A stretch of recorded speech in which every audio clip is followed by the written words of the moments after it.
Hey, good evening. My name is Dr. O, and I am the host of Health Caring Differently, where we inspire diverse students like yourself to explore careers in healthcare. So I hope you tune in every 7 p.m., same time, same place, but also follow us on social media.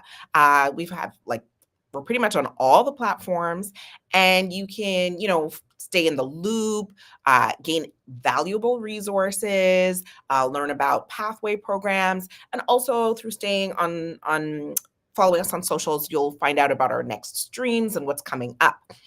Also, please sign up for our newsletter for information on diversity programs, pathway programs to medicine, research opportunities, and job opportunities. So, we're all about doing these lives where I introduce guests and give you inspiration.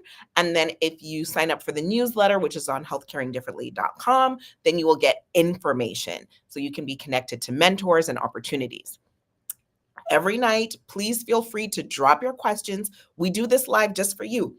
So drop your questions for our guest in the chat during the stream, and I will ask your questions for you.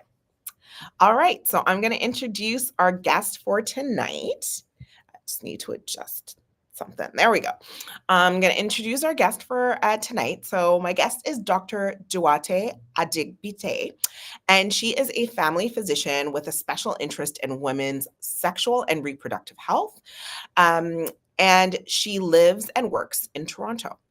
She is also the CEO and co-founder of Imana Health Incorporated, a women's health and supplement brand founded to provide women with simple, accurate, and accessible information about women's health and vaginal health products.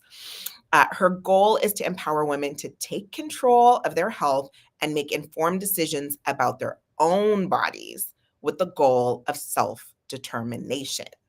Welcome, Dr. Adegbite. Thank you. Thank you for having me, Dr. O. Yeah, girl.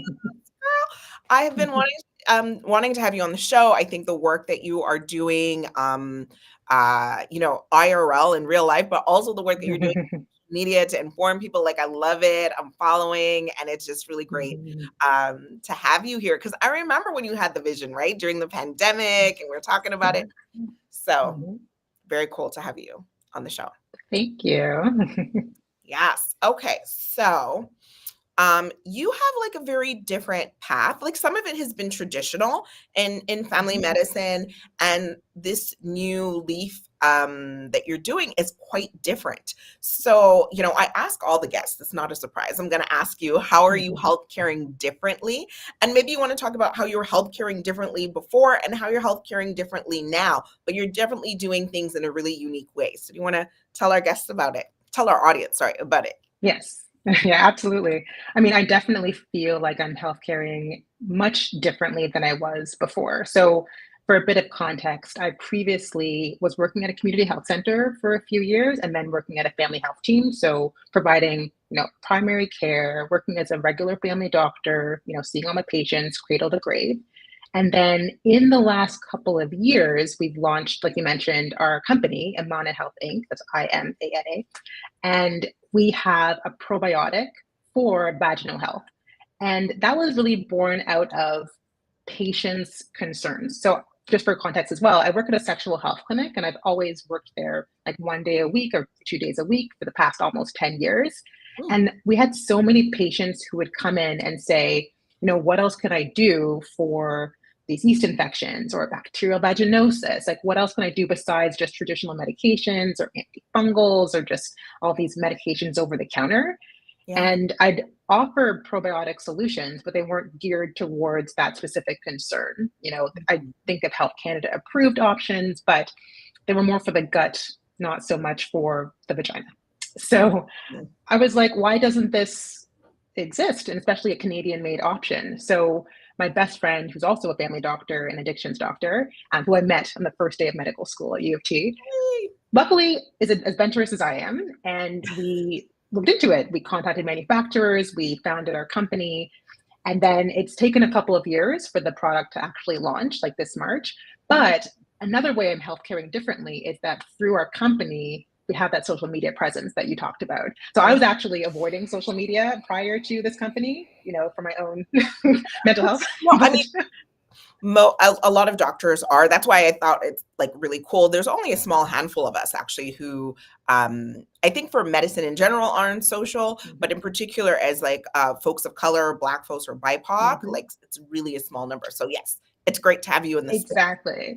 Exactly. So yeah, so I'm kind of forced to be on social media now for this company. But I also, at the sexual health clinic, spoke to so many young patients. I'm talking like 18, 17. And I'd be like, where do you get your health information? And in the last few years, everyone's been like TikTok. And I think, as an elder millennial, I was like, what? Like, Yeah. excuse me?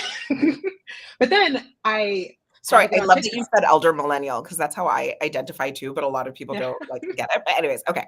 I think I'm slightly older than you. I'm definitely older than you, but I'm still elder millennial by definition. But go on. Dr. O, I see you. I see you. I see you. Yes. Elder millennials unite. So I was like, I guess I have to get on TikTok, right? Because obviously there is some good information on TikTok, like don't get me wrong, but there is also a ton of completely inaccurate, like harmful garbage, right? I'm gonna say it.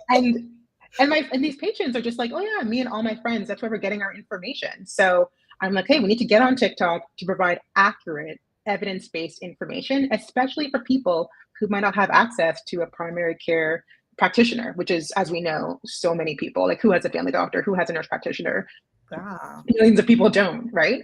So I think that when I think of healthcare differently, besides the entrepreneurship aspect, instead of just kind of being one-on-one with patients, which I still do, and giving one person information or a few people, I'm now able to, give information, like accurate health information to potentially millions of people, and not just in Canada, like around the world.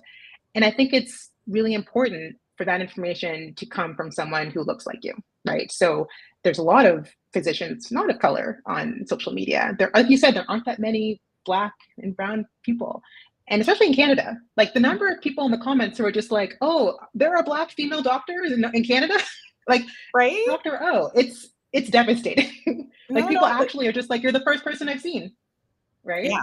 I would say even when I'm not on TikTok as much, I'm on Instagram, but I'm on both. And I think people, if I'm not talking about something specifically Canadian, people just assume I'm American actually. Yes. Yeah. That's how absolutely underrepresented we are. Yeah. Well, a number of people who are just like, where are you located? Are you accepting patients? Like every day, right?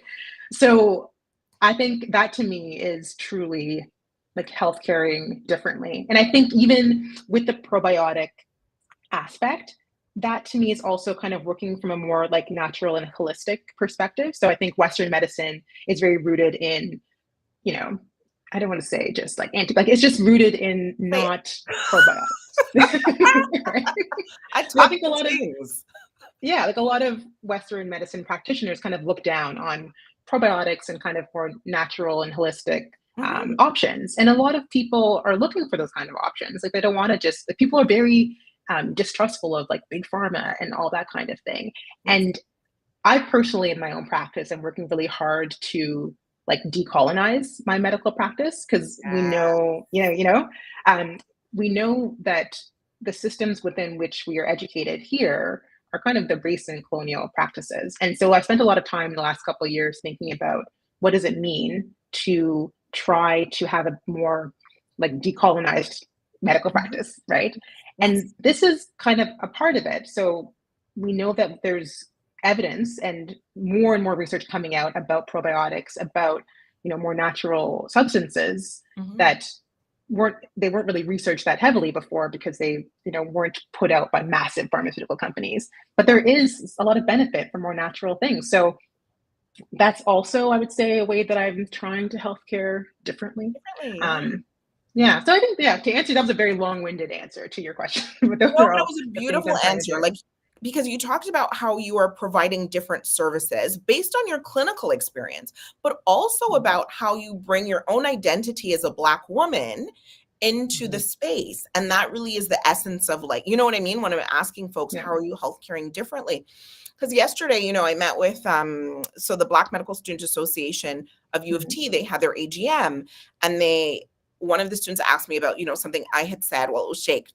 Shout out to Shake, the previous MSA U of T co-president, about imposter syndrome. And, I was saying, when you feel like you know who you are and you know what you bring to the table, hopefully when you start to feel your purpose, that voice becomes louder than any imposter syndrome, because you know that you bring something that's actually missing into the field. You're bringing something needed. And that's exactly what I feel like your answer captured, right? You're bringing something that is so needed, that comes from both your previous clinical experience, but also your identity as a Black woman and what you've seen, what you live, what you breathe, and how you're changing, transforming your practice and decolonizing. So no, loved it. Yes. So I'm going to ask a question, and we're getting close to the mid-mark. So I want to remind all of our listeners that you can send your questions in. So we're going to take the questions, but I want to, because I know that, those listening in are, fairly early in their journey, whether it's high school or whether it's first or second year of medical school. We could say as senior millennials, like all of that is still early in the journey. So yes.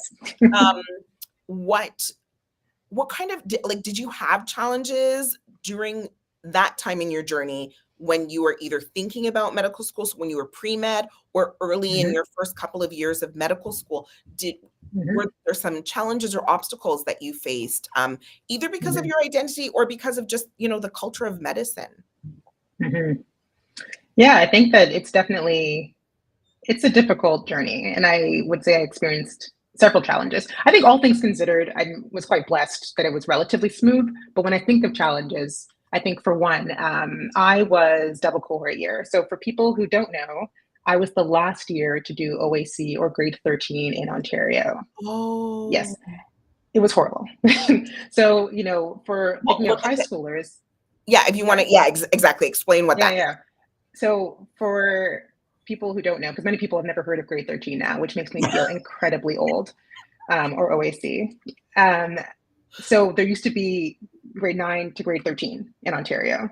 It's like the only province, I think, that had up to grade 13. Frankly, I loved it. It was a great time. I took so many random courses, I'm like, let me take accounting, let me take law, let me take everything. I had so much time. But with that, they also realized, no one else has this, so let's get rid of it. So they got rid of it. I was the last year to do it. So 2 classes graduated my year. So all the grade 12s and all the grade 13s. So you had twice as many people applying to undergrad. And I remember I grew up in Northern Ontario, and I remember, I'll never forget, we had this one teacher, my modern Western civilization teacher, which again, I was taking everything in high school, which I recommend if you can. But he was like, you guys are living in a dream world up here. Down south, they're getting prepared for university. You guys are not prepared. And we were all like, oh my God. University. Oh, it was terrifying. We're not getting into university, we're so scared. And, we had way higher grades to get into university that year, like higher than the year before and the year after. So that was already very stressful. I got in, that's great. But then 4 years later, you had twice as many people applying to all professional schools. Oh. Right. So record-breaking numbers of people applying to all schools. So I didn't get into medical school at the end of undergrad. I did a master's degree. And then you had everyone who did a master's degree applying. Oh no, everybody had the same plan. Everyone had the same plan. So year after, like, every milestone, there was twice as many people. So, all things considered, I ended up in medical school at U of T. It worked out, but it was a bit stressful. And I think kind of tied to that, one of the bigger challenges, I would say, and you alluded to it earlier, is imposter syndrome, right? So, and I think so many of us deal with this, but when you finally, get interviews for medical school, I'm just like, ooh, did they make a mistake? Like, is it supposed to be me? Let me just reply really quickly before they realize that there's a mistake made. Let me lock in this interview, right? And then you get to medical school and it's like, am I supposed to be here? Like, am I taking a spot from someone more deserving? And there's a lot of literature on imposter syndrome, and we know that women and people of color and racialized people experience it at higher levels. People who were told they're really smart growing up, people who weren't told they were smart growing up. Like, it's just so rampant. Yeah. But, trying to really break loose of that, which is a continual process, I think, definitely challenging. And the other thing I'll mention is just, obviously, Black, female, in medical school, microaggressions all over the place. The number Bro, of people who you were got a like, macro. macro, micro, Yes, I guess girl. not overt aggression, but like people being like, oh, like, are you here because of affirmative action? Oh, like I picked up scrubs once as a resident and they were like, oh, or is it for the cleaning service? And then, I first day of a cardiology elective, my preceptor is like, they have a certain number of spots for people like you. I'm sure you're very smart, but yeah. So it's, and then also being mistaken for the two other um, black two other female black students in my Right. class of Well, 220. Yeah. at least there were other Black medical students in your class. There Yes, were. I can There empathize. were four of us. There were four of Oh, us. Yes. okay, okay. Yes. Yeah, We had a good year. I didn't have that Yeah. issue of being mixed up. But anyways, go on. Yeah. Yeah. Yeah. So I would say those were, luckily for me, I grew up in a Nigerian household. You can't be sensitive and get by, or else you'd be crying all the time. So I have a very thick skin, but Great. that, it's a lot to deal with. And yeah. Anyway, at the end of the day, It's a made it lot. here. Yeah. Yeah. And that's it. It's pushing through that, but it's difficult. And we can talk about it some more. Actually, we have a question. So I guess we got to talk about it some more. So Yersky, and Yersky's on here, just not even shy, always asking the questions. I We love it. appreciate you. Okay. But could you explain micro and macro aggression? So microaggression is a real term, and I'm gonna let Dr. Adegbite speak to that. But the reason why I said macro is because sometimes, just the term micro seems like it's quite small. And yes, joining from BC, so shout out to BC. So I say macro because sometimes it's very overtly racist what somebody might say, and so I think it's not appropriate to call it a micro, like a tiny aggression. It's that, sometimes, for instance, a patient might say, I don't want to see a Black doctor, or I don't want to see a Black student. That to me is not a microaggression. That is an overt racist thing somebody says. That's actually pretty rare. And so what we do see more is like micro, the tiny ones, but they accumulate into something quite significant to affect somebody's mood. But I'm talking a lot, and you're my guest, so Dr. you go ahead and take micro. I was going to be like, oh, you can take micro. Yeah. I was going to be like, oh, maybe Anya will explain micro because she is the expert in all things Black people. But yeah, I don't know textbook definitions, but microaggression to me is kind of these very, very subtle racist encounters or behaviors. So, someone just commenting on, like, are you in medical school because of affirmative action? So that doesn't seem overtly racist. Like, they're not saying you are a Black person and all Black people are stupid, but it's this very kind of subtle insult. And microaggressions, as far as I understand, are more harmful because if you complain about a microaggression, people can be like, oh, that's not really racist, you're being sensitive. So that's, I guess, my way of explaining it. But I know, Dr. O, you probably can do a way better job. So I'll add to it, but you did an excellent job. They are subtle. They can be intended or actually unintentional, but they're tiny indignities. But it's kind of like death by 1,000 cuts in the sense that they do accumulate and impact people's mental health or self-esteem. It can be racist or it can be sexist. So it can be if you're a student in a university and you're either a Black student or from an underrepresented group, you're walking around campus and they ask you for your ID, but they don't ask other folks. It can be being asked, where are you from? Even if you were born in Canada, but you don't fit the ideal, even if there might be a white student who is a foreign student from England, but that student's never asked, where are you from? Because they look, quote unquote, Canadian. So it's these slights or indignities. And the term was actually developed by an African-American psychiatrist who was studying, the impacts of racism. And so the term was coined by an African-American psychiatrist, I believe in the 70s. His name escapes me now. But in recent years, the term has been kind of come to the fore. And that's the thing about this kind of work where you're decolonizing or doing, anti-oppression work. Sometimes it's 20 or 30 years later that it becomes mainstream, but it has an impact on the person after a while of just being othered, and you're treated differently or lesser than, but often just very, very subtle. And you're right, Dr. Adegbite. It's harder to complain about that. Oftentimes you're invalidated, and it's like, well, maybe the person Mhm. didn't mean it. Like maybe Mhm. you're just being a little bit sensitive, or that Mhm. person's really nice, as if a nice Mhm. person can't be racist. Everybody Right. makes mistakes or can do something wrong, even if they're quote unquote a nice person. So it's complex in that way. But I'm talking too much because there are Mhm. questions coming in. So Yeah. It was a beautiful answer. Beautiful answer. okay, thank you, thank you. Okay, so Amber Claire said, was there something that kept you from getting discouraged after not going straight to medical school from undergrad? That's a really great question. Mhm. Yeah, because you didn't go like direct in. Mhm. So, getting that letter, being told that you didn't get in, what was Mhm. that process like for you? Did you Mhm. know you're still gonna go back in? Right. I think that it was helpful that there were so many other people in the same boat as me, because it was that double cohort year and there were just so many people applying. There were many people who didn't get in who you would think should get in. Like one of my close friends who's now a cardiologist, like she's brilliant. She's very, very smart. She didn't get in at a fourth year. I'm like, if she's not getting in, who is getting in? Right.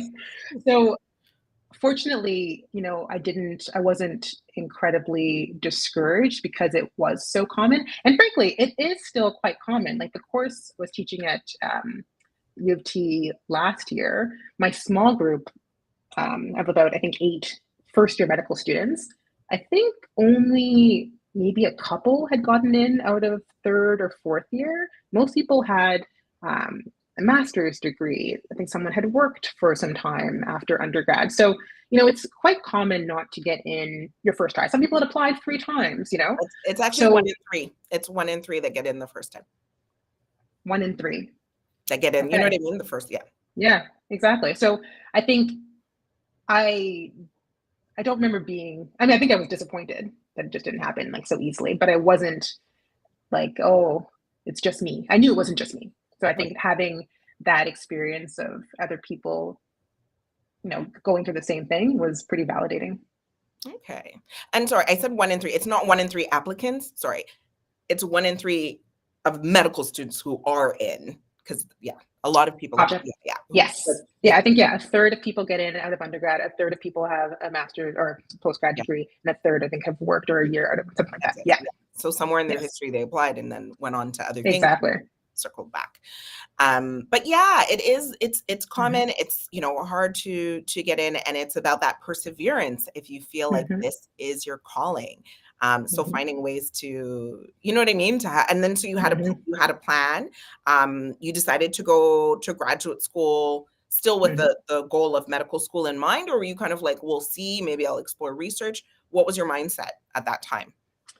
Yeah, I think I was like, I'll try to reapply like after my master's degree. If I don't get in at that time, maybe I'll consider something else in healthcare, like healthcare or health promotion was kind of my major or my honor specialization, I think it was called, in undergrad and my master's. So I was really into that. Like I'm really into health psychology. I love psychology in general. I think people are just fascinating. So I was like, there are other things I could do. And I don't think I was really exposed to other potential careers in medicine until or in healthcare until undergrad. Mm, Coming through high school, you know, I I was very fortunate to be around a lot of Black doctors, just like in my life and family, friends, and that kind of thing. So, in terms of representation mattering, it was great, but it wasn't like I was like, yeah, that's an option. It's not that yeah. big of a deal. But I didn't know of any other. I'm like, what else can you do in healthcare? There are no other options besides being a doctor. And it wasn't until undergrad where it's like, well, there's actually other things you can do. So I'm like, maybe I'll consider something else.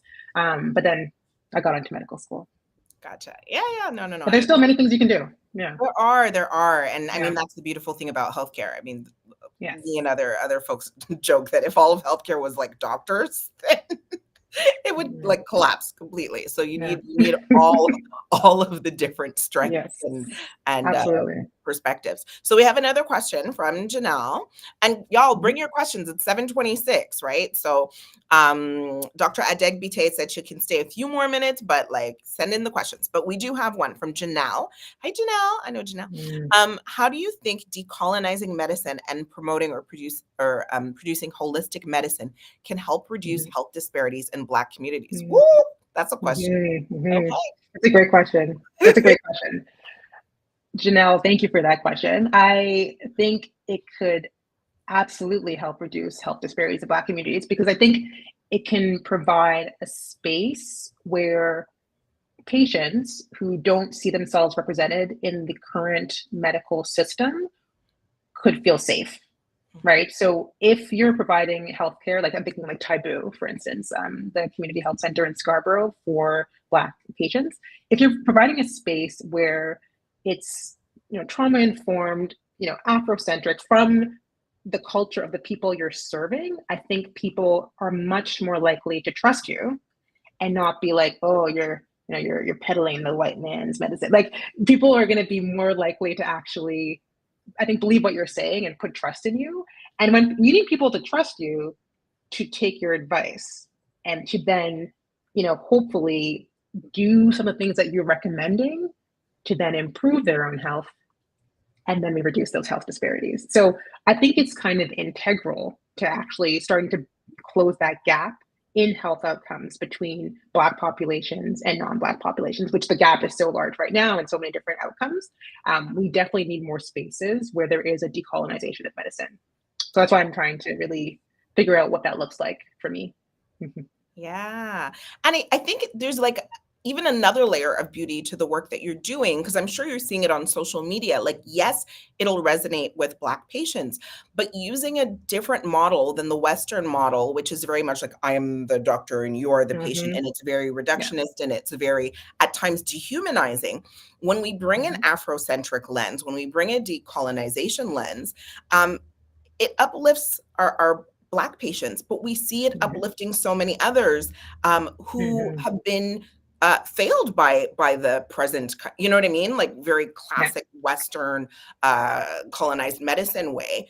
And so I think that's the beauty of all of us being able to bring our different perspectives to medicine. I think it improves the entire Mm-hmm. field of medicine in bringing in a different way of speaking to a patient, a different way of speaking to communities. I mean, as you saw, because you were one of our leads, right, when it came to Mm-hmm. the vaccines, the COVID-19 vaccines in Black communities, and we used an Mm-hmm. Afrocentric approach. But we saw so many communities or differently abled folks, Mm-hmm. to just different people were coming because they felt safe.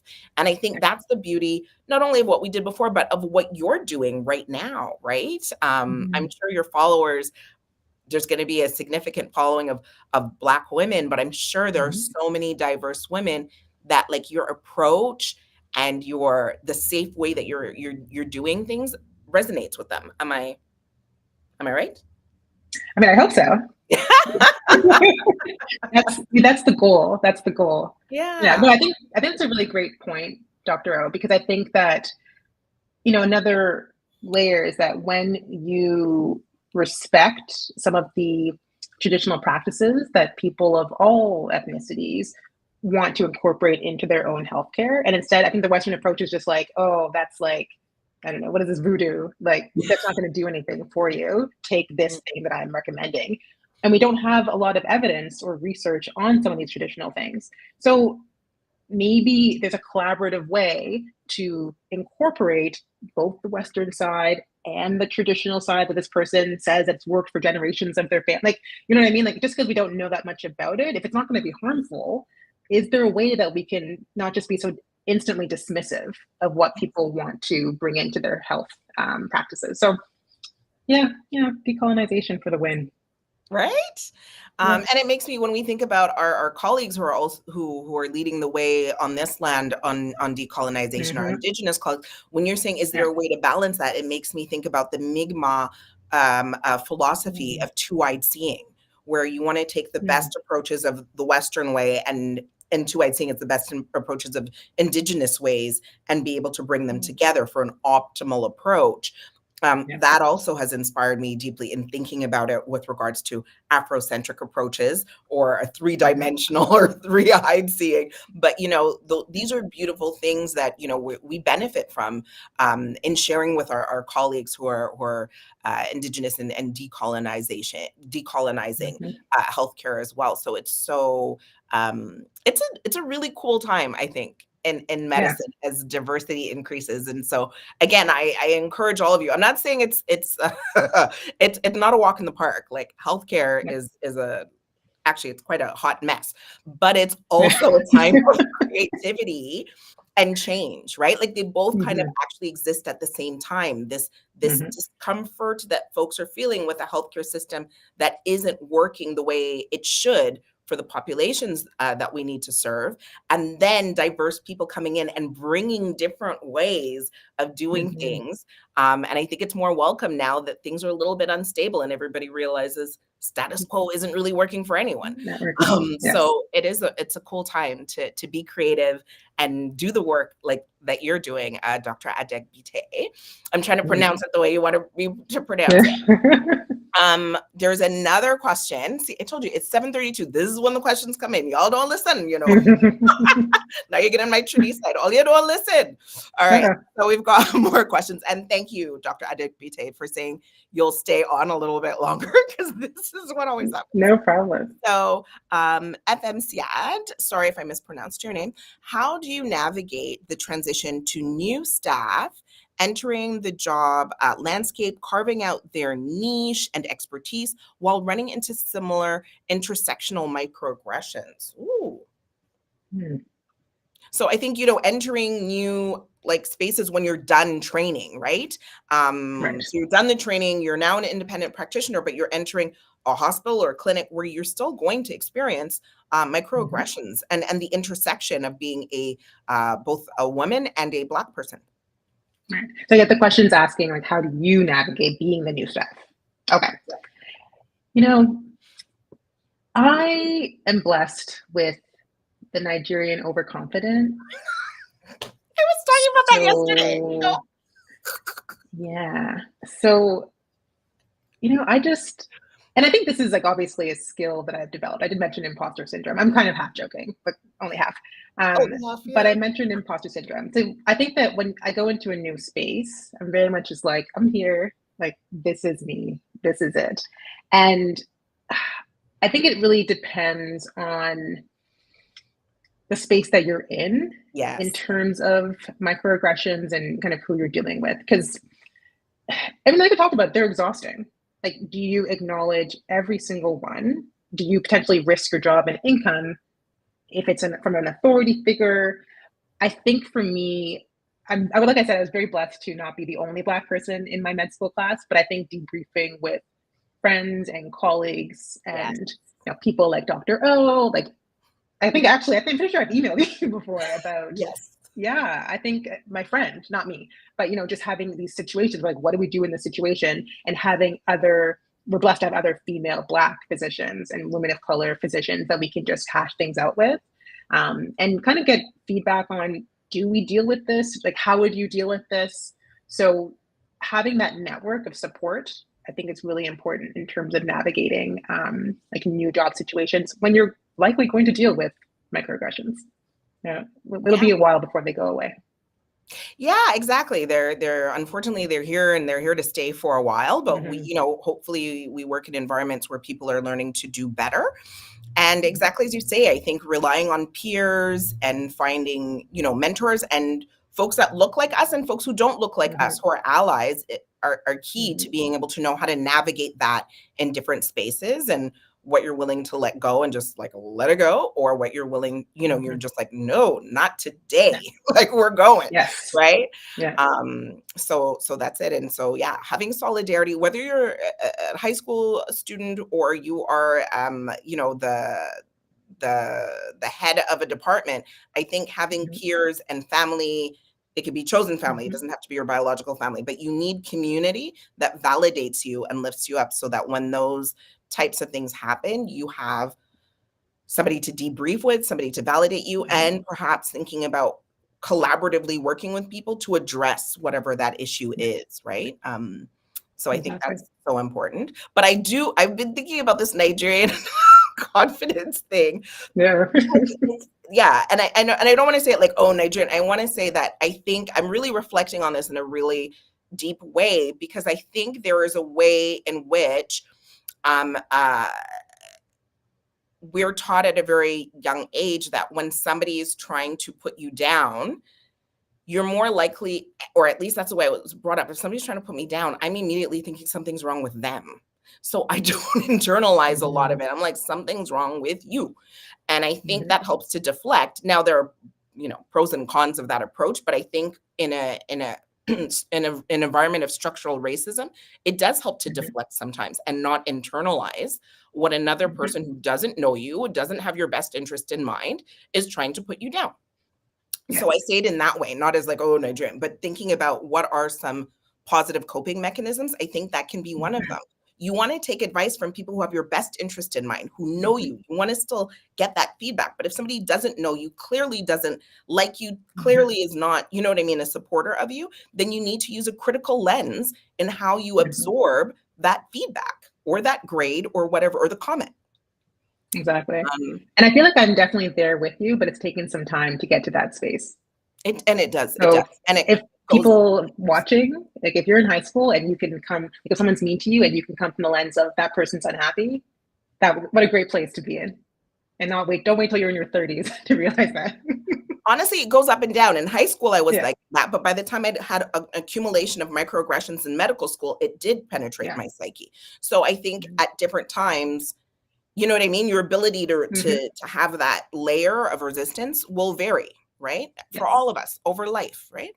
Mm-hmm. Okay, so there's more questions in the 7:38. I'm talking too much. Let me answer. Let's get to the questions. Okay, so Amber, thank you, Amber.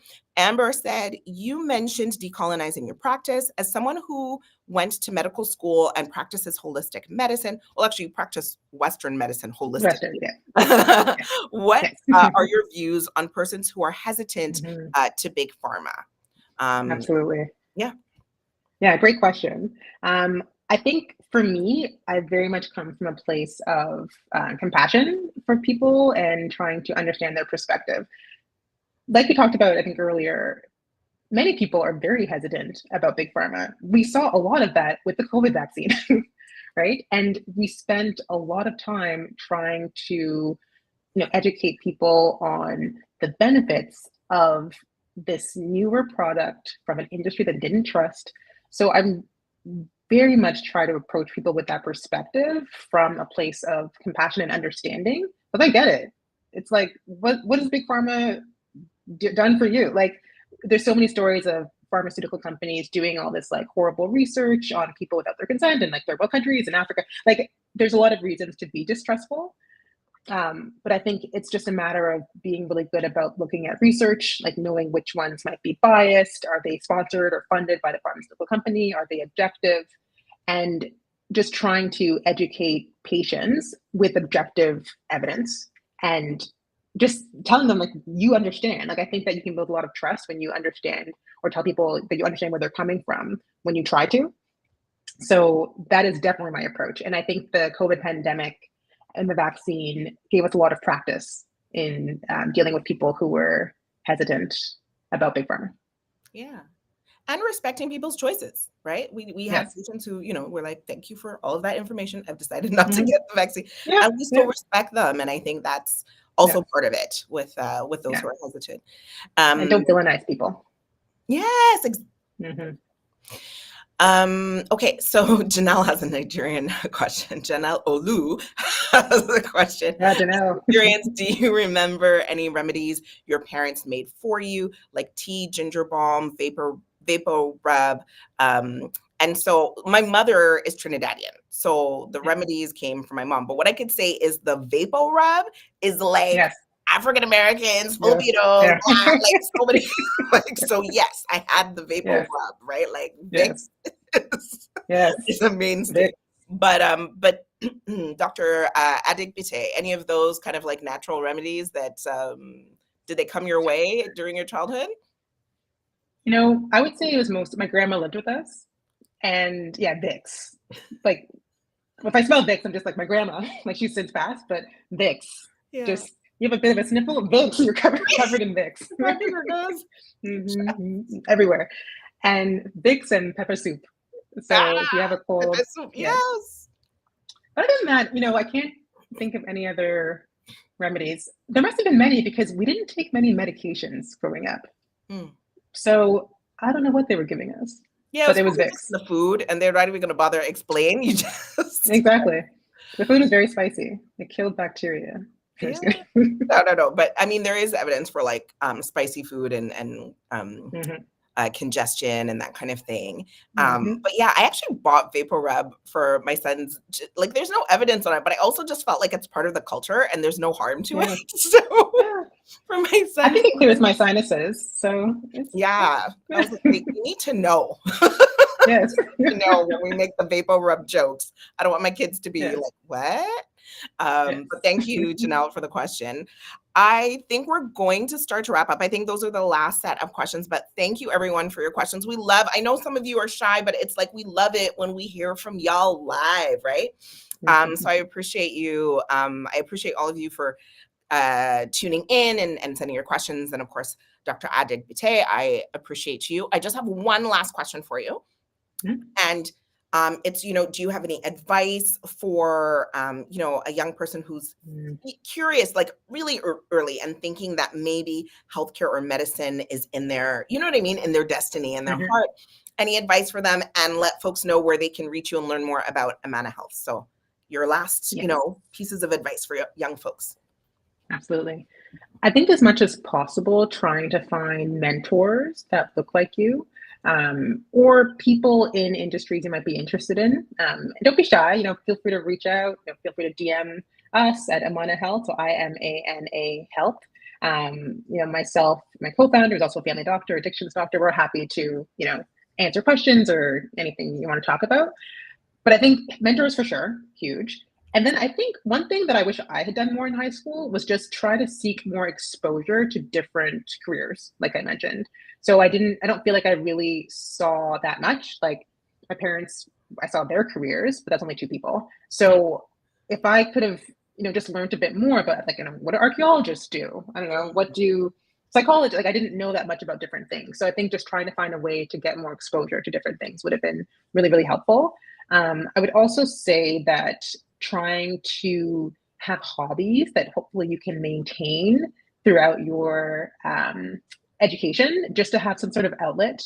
Like, don't get so caught up in whatever you want to pursue that you forget everything else, because you want to have coping strategies and other interests when you finally achieve those goals. So I think having hobbies or having things that you enjoy and not forgetting about them, and trying to figure out coping strategies now, because that's going to just help you so much. Like, if it's journaling, if it's meditating, just having something that is going to help you kind of decompress, because life is stressful. And I think everyone can benefit from a little meditation. Yes, no, I love it. I love it. And it's these things, right, that when it's much better when you build it when you're younger, that you can, Exactly. keep that and strengthen it during the difficult times. All right. Well, thank you for, dropping knowledge and bringing a decolonial lens and inspiring us with your entrepreneurship and, making sure that women have self-determination. So appreciate you. I hope people follow Amana Health to learn more and see you and your colleagues. So thank you, Dr. Adegbite. Thank you, thank you, thank you. And we'll hopefully be able to collab more, and anything you're doing, we're happy to share. So you're part of the Health Caring Differently village now. All right. Amazing. Thank you. Thank you. All right. So folks, we're going to wrap up. Just want to let you know that next week's guest, we've got a medical resident in family medicine, actually, Dr. Santana Hernandez, and we're going to be talking about Indigenous health and allyship. She's doing phenomenal work. Actually, she has been for so long. So it's going to be really cool to hear from her. But for tonight, thank you for watching. Please follow us on our social media platforms. Sign up for the newsletter. And I will see you next Tuesday at 7 p.m. Eastern Time. Have a good evening. Bye.